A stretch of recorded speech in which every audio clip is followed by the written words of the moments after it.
নমস্কার, কেমন আছো তোমরা সবাই? আশা করছি তোমরা সবাই ভালো আছো এবং সুস্থ আছো। আমরাও ভালো আছি। আমার আরও একটি নতুন ব্লগে তোমাদের অনেক স্বাগত জানাই। আজকে আবারও আমরা 3জন বাউন্ডুলের মতো বেরিয়ে পড়েছি, কিন্তু আজ এখনও আমাদের ডেস্টিনেশন ঠিক হয়নি। আমরা জানি না আমরা কোথায় যাব। আজকে আগের থেকে আমাদের কোনো প্ল্যানিং ছিল না যাওয়ার, এমনি বাড়িতেই ছিলাম। তো হঠাৎ করে মনে হলো যে কোথাও একটু গিয়ে ঘুরে আসি। আমরা তো একটু ঘুরতে ভালোবাসি, সেটা তোমরা সবাই জানো। তাই আমরা 3জনে আবার বেরিয়ে পড়লাম ঘোরার জন্য। কিন্তু কোথায় যাব সেটা তো জানি না, আর কোথায় ঘুরবো, সব জায়গা তো প্রায় দেখাই হয়ে গেছে আমাদের। এই রাস্তাটা হয়তো তোমরা চিনতে পেরেছো, এই রাস্তা দিয়ে আমরা অনেকবার গেছি, তাই না? আর তার ব্লগ তো আমি দিয়েছি। তো এইটা হলো গাজলডোবা রোড। আমরা আপাতত গাজলডোবার দিকে যাচ্ছি, তারপরে আমরা জানি না এখন কোথায় যাব। আমরা কিন্তু প্রচুর ঘুরি, যখনই আমরা সময় পাই তখনই 3জনে বেরিয়ে পড়ি। যেখানে ইচ্ছে হয় সেখানে চলে যাই। তোমরা হয়তো ভাবো যে আমার কি কোনো কাজ নেই, আমরা খালি ঘুরেই বেড়াই। না গো, আমার সংসার আছে, আমার বাচ্চা আছে, আমার স্বামী আছে, সব কিছুই আছে, কিন্তু তাও আমরা এত ঘুরি কেন?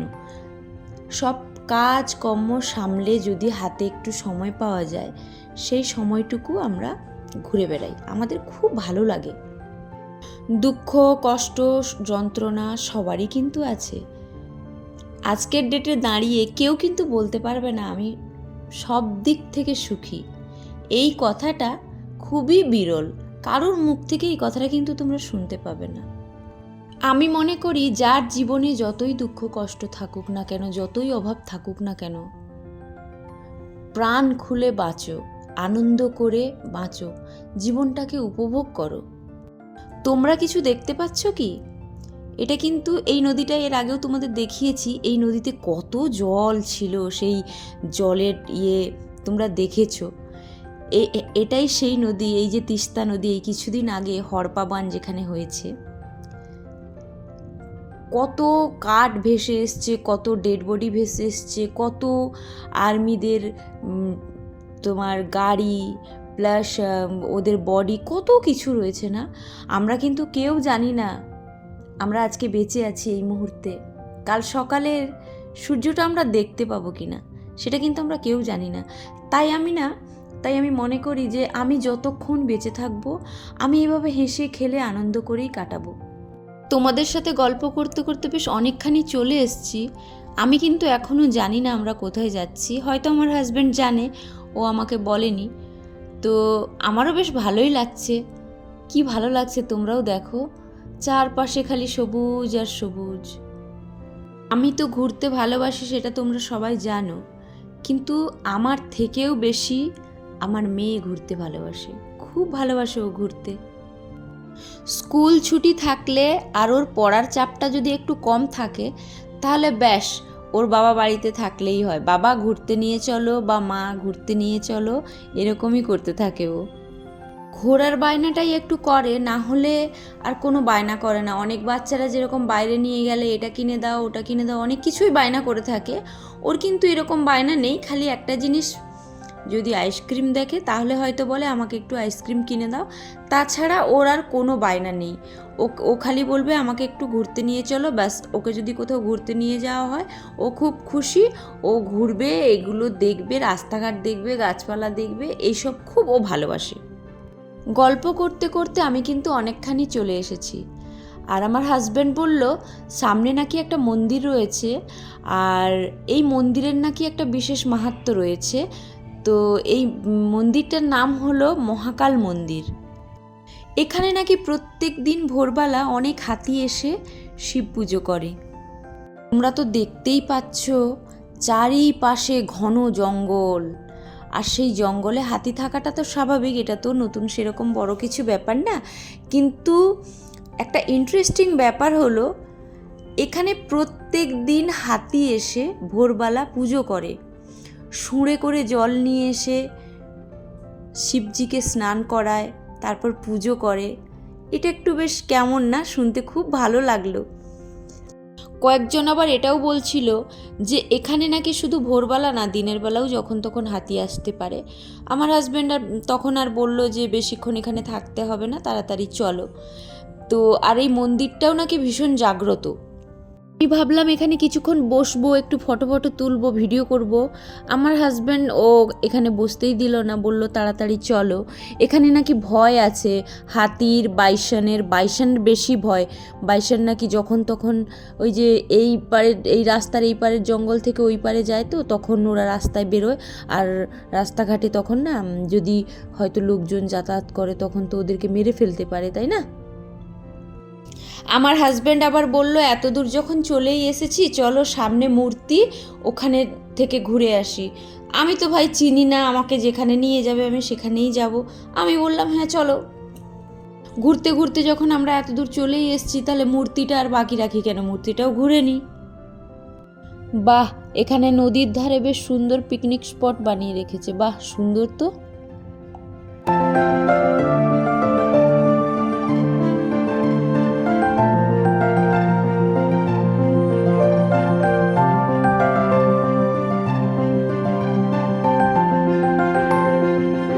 মেয়ে আবার এখানে এসে ঘোড়া চড়লো।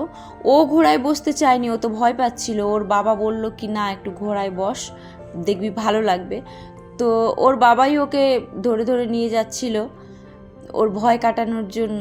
তো দেখলাম ভয়টা কেটে গেছে, তারপর বেশ মজাই পাচ্ছে, মেয়েটা হাসছে দেখলাম। মেয়ে ঘোড়ার ওপর বসে রয়েছে, মেয়ের বাবা ঘোড়াটাকে নিয়ে যাচ্ছে। খুব সুন্দর একটা দৃশ্য। ঘোড়া চড়া শেষ, এবার আমরা দুজনে মিলে আইসক্রিম খাচ্ছি। ওর বাবা খেলো না, আমরা মা মেয়ে দুজনে আইসক্রিম খাচ্ছি। আর ওখানে একজন আমাদের বলেছিল এখানে নাকি কোথায় ফরেস্টের মধ্যে হাতি আছে, তো ওখানে নাকি হাতি কাছ থেকে দেখা যায়। তো আমার মেয়ে বলল যে আমিও হাতি দেখব, তাই জন্য ওর বাবা ওই যে নিয়ে যাচ্ছে হাতি দেখানোর জন্য। আর সত্যি সত্যি এখানে একদম কাছ থেকে হাতি দেখা যায়। এখানে একটা দুটো, ওই দিকে আরও 2-3টে হাতি রয়েছে, ওদিকে তো আর যেতে পারলাম না, তাই তোমাদেরও দেখাতে পারলাম না। তো এই দুটো হাতি আমরা কাছ থেকে দেখলাম। এই হাতিগুলোকে রেস্কিউ করে আনা হয়েছে। এই হাতিগুলোর আবার আলাদা আলাদা নামও আছে। এই হাতির পিঠে চড়ে নাকি সাফারিও করা যায়, তার আগে সেটা অনলাইনে বুকিং করতে হয়। আর 1250 ইয়া 1300 টাকা নেয় হাতির পিঠে বসে যদি কেউ সাফারি করতে চায়। আমার মেয়ে তো হাতি দেখে খুব খুশি, ও বলছে আমিও হাতির পিঠে চড়বো। কিছুক্ষণ আগে ঘোড়ার পিঠে চড়তেও ভয় পাচ্ছিল, এখন আবার নিজে নিজে বলছে আমি হাতির পিঠে চড়বো। কি সাহস ওর!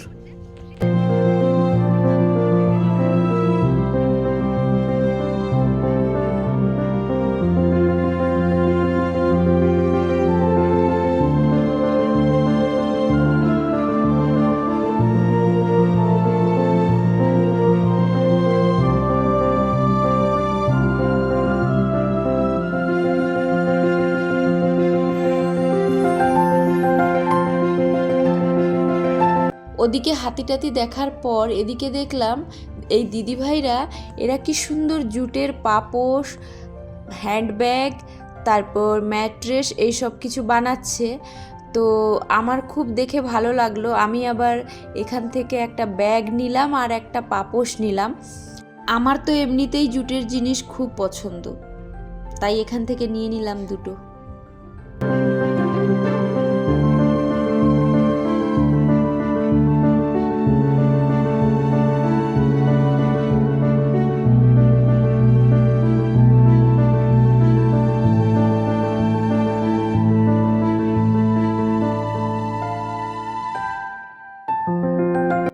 বাড়ি থেকে যখন বের হয়েছিলাম তখন কিন্তু আমরা জানতাম না যে আমরা কোথায় যাব।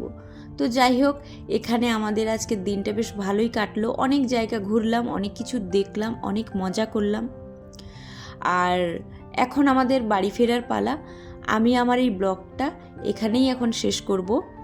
ব্লগটি শেষ করার আগে সেই চিরপরিচিত কয়েকটি কথা বলে নিই।